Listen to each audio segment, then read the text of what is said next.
Hello everyone, एक बार फिर से स्वागत है आप सभी का the learners paradise official YouTube channel पे। ये जो क्वेश्चन आपके सामने है, ये क्वेश्चन आपने देखा होगा काफ़ी एग्जाम्स में इस टाइप के क्वेश्चंस जो हैं वो पूछे गए हैं। तो अगर आने वाले एग्जाम्स में भी ये कोई क्वेश्चन ऐसा क्वेश्चन आए तो हमें उसके लिए तैयार रहना चाहिए। तो आज के इस सेशन में हम इसी क्वेश्चन को जो है वो क्या करते हैं, अंडरस्टैंड करते हैं। स्टेटमेंट को पढ़ते हैं। स्टेटमेंट में कहा यह गया है, in a fort there are 400 soldiers and they have 50 days food provision. कहा यह गया कि एक फोर्ट है, फोर्ट यानी कि किला है। अब किले में कुछ 400 सोल्जर्स हैं और उनका हमारे पास 50 दिन का फूड प्रोविजन कह सकते हैं कि हमारे पास खाना है। अब हुआ क्या, after 20 days 200 soldiers left the fort. 20 दिन बाद हुआ क्या है, कुछ 200 सोल्जर्स ने जो है वो फोर्ट को लेफ्ट कर दिया, मतलब छोड़ के चले गए। पूछा ये गया, दो क्वेश्चंस इस पे फर्दर बनते हैं। In how many days the remaining food will finish, या the whole food will finish. इस पे हम वार्तालाप करते हैं, देखते हैं। अब देखिए कि हमारे पास एक फोर्ट में 400 सोल्जर्स हैं और इन 400 सोल्जर्स का 50 डेज का हमारे पास फूड है। पहली बात तो फूड एक अनकाउंटेबल नाउन है। हमें पता नहीं है कि एक सोल्जर एक दिन में कितना खाना खाता है, तो हम मान के ये चलेंगे कि हर एक सोल्जर की एफिशिएंसी सेम है। एक दिन में जितना सोल्जर खाना खाएगा वो उसकी क्या होगी, एफिशिएंसी। तो हम ये मान के चलेंगे कि एक सोल्जर एक दिन में कुछ 1 यूनिट खाना खाएंगे। अब समझिए, हमारे पास एक फोर्ट में 400 सोल्जर्स हैं और उनका 50 डेज का हमारे पास क्या है, फूड प्रोविजन।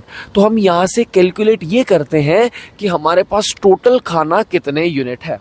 अब समझिए कि अगर एक सोल्जर एक दिन में कुछ 1 यूनिट खाना खाते हैं तो क्या 400 सोल्जर्स 1 डे में 400 यूनिट खाना खाएंगे? बिल्कुल खाएंगे। 400 सोल्जर्स एक दिन में 400 यूनिट खाना खाएंगे, बट हमारे पास उनका 50 दिन का खाना है। अगर वो एक दिन में 400 यूनिट खाना खाते हैं 50 दिन में, यानी कि वो 50 टाइम्स खाएंगे, इट मीन्स वो कुछ 20,000 यूनिट खाना खाएंगे। 20,000 यूनिट खाने का हमारे पास प्रबंध है। कितने दिन ये खाना चलना था? 50 दिन। अब हुआ क्या, after 20 days 200 soldiers left the work fort. अब हुआ क्या है कि सोल्जर्स ने खाना खाना शुरू किया, 20 दिन बाद 200 सोल्जर्स छोड़ के चले गए। तो इट मीन्स 400 सोल्जर्स ने खाना खाना शुरू किया, उन्होंने 20 दिन तक अगर खाना खाया तो क्या उन्होंने 8,000 यूनिट खाना खा लिया। अब टोटल जो है वो कुछ 20,000 यूनिट हमारे पास फूड था, जिसमें से कुछ 8,000 यूनिट वो खा चुके हैं। तो क्या रिमेनिंग अब हमारे पास 12,000 यूनिट फूड बचा? बिल्कुल। अब क्या हुआ है कि 200 सोल्जर्स छोड़ के चले गए हैं। तो अगर हमारे पास पहले 400 सोल्जर्स थे, उनमें से 200 चले गए हैं, तो क्या अब रिमेनिंग 200 सोल्जर्स रह जाएंगे? अब रिमेनिंग जो 200 सोल्जर्स हैं उनके लिए हमारे पास कितने यूनिट खाना है? 12,000 यूनिट। तो यहाँ से ये आ जाएगा हमारे पास कि जो रिमेनिंग खाना है वो कितने दिन चलेगा। देखिए, 200 सोल्जर्स हर रोज 200 यूनिट खाना खाएंगे, तो टोटल है हमारे पास 12,000। यहाँ से हमारे पास निकल के आएगा कि जो रिमेनिंग खाना है वो कितने दिन चलेगा हमारे पास? 60 दिन।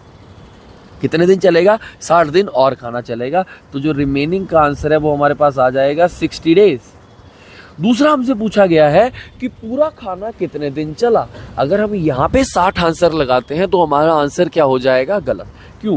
क्योंकि 60 दिन तो रिमेनिंग चला और उससे पहले कुछ 400 सोल्जर्स ने 20 दिन तक खाना खाया था। तो 60 दिन यहाँ चला, 20 दिन यहाँ कार्यक्रम चला, तो टोटल कितना आएगा? 80। तो या तो यहाँ पे रिमेनिंग का पूछा जा सकता है या हमारे पास टोटल फूड का पूछा जा सकता है। रिमेनिंग कैसे निकालना है, टोटल कैसे निकालना है, बट सबसे इंपॉर्टेंट चीज़ ये है, हमें सबकी एफिशिएंसी सेम लेनी पड़ेगी। हर एक सोल्जर सेम खाना खाता है। अगर आप 1 यूनिट ले रहे हैं तो सभी को 1 यूनिट लेंगे, और अगर आप सभी को 2 यूनिट एफिशिएंसी लेते हैं तो आपको 2 यूनिट के हिसाब से सॉल्व करना पड़ेगा। फिर अकॉर्डिंगली आपके पास 20,000 का 40,000 आ जाता, यहाँ पे आपके पास 16,000 आ जाता। उस हिसाब से आंसर आपके पास सेम ही रहता, बट एफिशिएंसी सबकी सेम माननी पड़ेगी। फिर आपके पास ये क्वेश्चन हो जाएगा। अगर ये बढ़िया लगे तो लाइक कर देना, चैनल को सब्सक्राइब कर देना। Thank you so much.